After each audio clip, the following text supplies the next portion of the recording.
This is Nebraska Farmcast, a production of the Center for Agricultural Profitability at the University of Nebraska-Lincoln. I'm Ryan Evans. For farm and ranch families in business together, difficult situations can necessitate tough discussions about decisions that need to be made for the operation. Whether it's death, serious illness, the change in status of a business partner, or something else, conversations about the future of the business, namely what is fair and what is equal, can prove difficult. Allan Vyhnalek, an extension educator for farm and ranch succession, encourages families to consider putting a succession or transition plan in place before these situations come up. He joins me now to discuss more about what goes into these plans, and he has some tips on having these tough conversations. Hi, Allan. Thanks for being with me. Yeah, thanks for having me, Ryan. Absolutely. And you've just authored a new article we've got on our website for the Center for Ag Profitability, cap.unl.edu, where you walk through some of this, and glad to talk to you about it today here. So first, can you just discuss some circumstances you've seen where a family is suddenly put into one of these difficult situations that they find tough to navigate? Sure. So in addition to what you mentioned, which is things like death in the family or serious illness or change in status of a business partner, like a divorce, for instance, or a spouse that has to leave the community to find a different job, so the on-farm spouse feels like they should follow them. Anything else will cause any of these calamities. And what we find, or when you talk to people, and actually research has been done on this, that planning for most farm families tends to be deferred until you have one of these crises hit the family. And that's too bad, because I think planning could be done ahead of time. Specifically, I think that we just want to have to not, especially if somebody passes away, if somebody dies for whatever reason, the family is scrambling, and I don't think they make their best decisions while they're under that stress and that mental duress. So what are the specific kinds of plans that you're talking about that can be drawn up that can help families more easily have these conversations when these events occur and work toward their business goals? Well, I think the first part about the planning that has to take place is that the family has to have the entire family has to have a conversation about what they think should happen next. I cannot believe the number of parents or grandparents that I talk to. When I sit down and talk to them, I say, well, so what do your kids want to do? Do you have any kids or any one of your children wants to take over on the farming operation? And they go, well, we don't know. We haven't asked them if anybody's coming back to the farm yet. And so let's have those conversations first. Let's know who's in and who's out, who has any plans of ever coming back to the farm, or who has plans of never coming back to the farm. Let's know that first. And then once we have that sort of thing established, then the family, the mom and dad or the grandpa, whoever's in charge, has to make some good decisions or hard decisions about what they want to have happen. Well, I would assume that the first thing you should probably have in place is the idea that let's have a discussion about whether we want to have a family or not. Because I think let's get everybody's commitment that they want to continue to be a family after this process is over.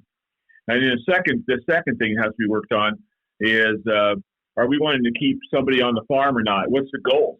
Are we going to we're keeping that person in operation or not keeping a person in operation? Let's know that secondly. Then you work on a plan from there.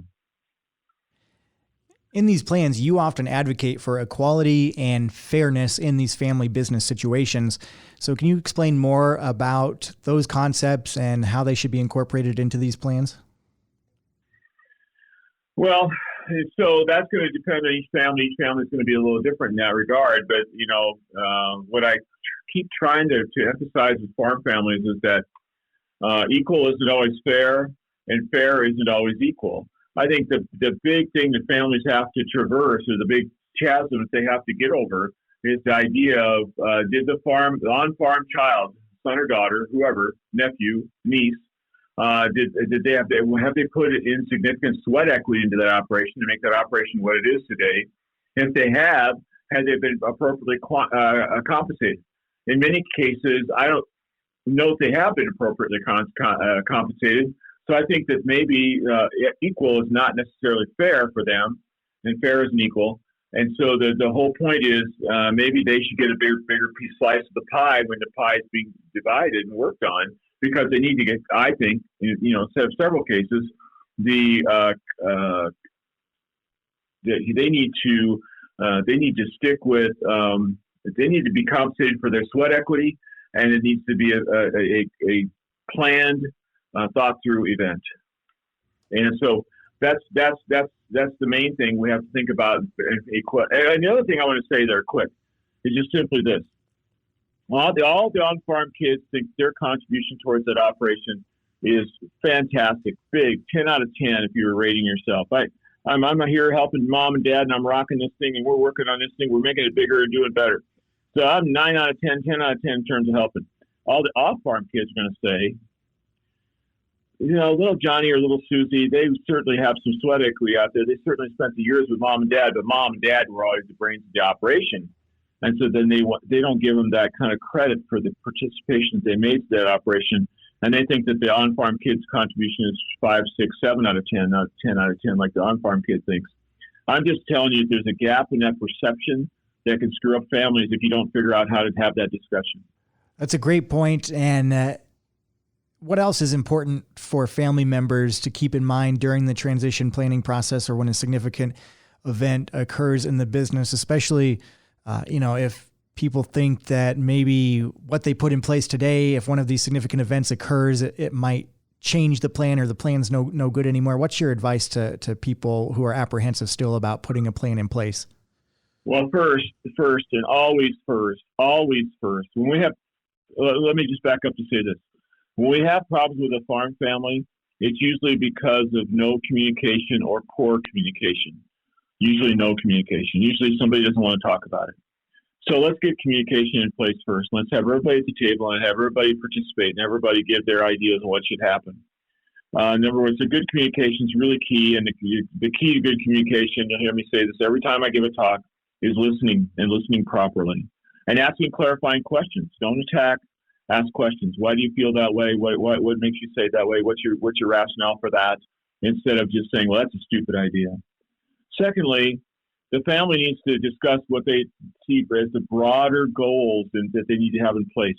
Are we going to keep the family together? I kind of already talked about that. But secondly, are we trying to keep somebody in the operation? Are we going to try and keep that operation going as a family operation? I think that's a key importance right now. The price of land and the price of farming and ranching is getting to be high enough now that if we have 4 kids and we expect the on-farm kid to buy out the other 3 when mom and dad are gone, we just put that 4th kid out of business, so that on-farm kid out of business. We have to come up with other ways to make sure that operation continues without having that person take on that kind of debt immediately to buy out his brothers and sisters. We have to come up with a better way. And there's strategies that you have to use, and it's different than just saying, well, give me my money now, that sort of thing. And then I think that the more importantly, just establish goals that you want to have happen for your family, things that are important for both generations if you're bringing somebody back. And then you use those goals to guide the process on how you set this up and what tools you use as you work with your professionals to set up a plan for your business. All right, that's Allan Vyhnalek, an extension educator in farm and ranch transition and succession. He works out of the Department of Agricultural Economics here at the University of Nebraska-Lincoln.